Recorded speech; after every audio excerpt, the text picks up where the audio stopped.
అంటే మీరు ఒకసారి ఎమ్మెల్యే చేస్తే ఒక పెన్షన్, ఒకసారి ఎంపీ చేస్తే ఒక పెన్షన్, 2 సార్లు ఎమ్మెల్యే చేస్తే ఇంకొక పెన్షన్, 3 సార్లు ఎంపీ చేస్తే ఇంకొక పెన్షన్. అంటే ఎన్నిసార్లు ఎన్ని తరములు, ఒక సంవత్సరం దగ్గర నుంచి మొదలుకొని సంవత్సరం చేస్తే చాలు, మొదలుకొని ఎన్ని దఫాలు మీరు ఎమ్మెల్యేలు అయితే అన్ని పెన్షన్లు. అంటే మీకెందుకు మరి? అప్పుడు రాష్ట్ర ప్రభుత్వం ప్రజలు అల్లాడిపోరా? ఈ భారతదేశంలో ఉన్నటువంటి ఆ పెన్షన్ విధానం రద్దు చేపిస్తారా? ఆ ఎంపీలకి ఎమ్మెల్యేలకి మొత్తం రద్దు చేసుకుంటారా?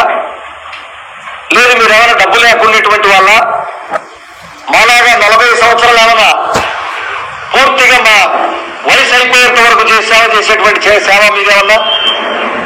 మీరు ప్రజాసేవ చేస్తున్నారు కదా, మరి మీరు ఎందుకు పెన్షన్ తీసుకుంటున్నారు?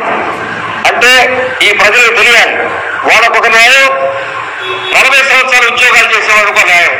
ఆయన సంవత్సర కాలం ఎమ్మెల్సీ గారు, ఎమ్మెల్యే గారు, ఎంపీ గారు అయితే ఆయనకు పెన్షన్ ఇవ్వాలి. ఎన్ని సంవత్సరాలు ఇవ్వాలి? ఈ పెన్షన్ ఇవ్వడమే కాదు, ప్రజలకు ఇంకోటి కూడా తెలియాలి. వాళ్ళకిచ్చే రాయితీలు బహుశా ఈ ప్రపంచంలో ఎవరికి ఇవ్వరు. వాళ్ళు టెలిఫోన్ దగ్గర నుంచి వాళ్ళు విమానాల్లో ప్రయాణం చేసేంత వరకు అన్నింటిలో రాయితీలే. మరి మీకెందుకు రాయితీలు? అంటే మీకు రాయితీలు ఇవ్వాలి. ఇంకొక విచిత్రం, వీళ్ళ జీతాలు పెంచుకోవాలంటే, వీళ్ళ పెన్షన్లు పెంచుకోవాలంటే వాళ్ళే ఏర్పాటు చేసుకుంటారు.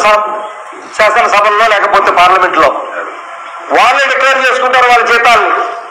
మాలాగా పిఆర్సీ కమిటీలు కమిషన్లు అవసరం లేదు వాళ్ళకి, వాళ్ళు ఎంత అనుకుంటే అంత పెంచుకోవచ్చు. ఇంత అన్యాయమా? 40 సంవత్సరాలు, దాదాపుగా 62 సంవత్సరాల పాటు మా వయసు ఉడికిపోయేంత వరకు మీరిచ్చేటువంటి సేవల్ని ప్రజలకు నేరుగా చేర్చే ఉద్యోగులకు ఒక న్యాయం, ఎప్పుడో సంవత్సరం, 4 సంవత్సరాలు, 3 సంవత్సరాలు మీరు పదవిలోకి వస్తే మీకు ఒక న్యాయం. ఇది ఎంతవరకు సభ ఆలోచించండి. మరి అటువంటి మీరు హామీ ఇచ్చినటువంటి ఆ సిపిఎస్ రద్దుని మీరే చెప్పారు. అన్యాయం, దుర్మార్గం, 1500, 2000తో వాళ్ళు పెన్షన్ ఏ విధంగా తీసుకొని బతుకుతారు.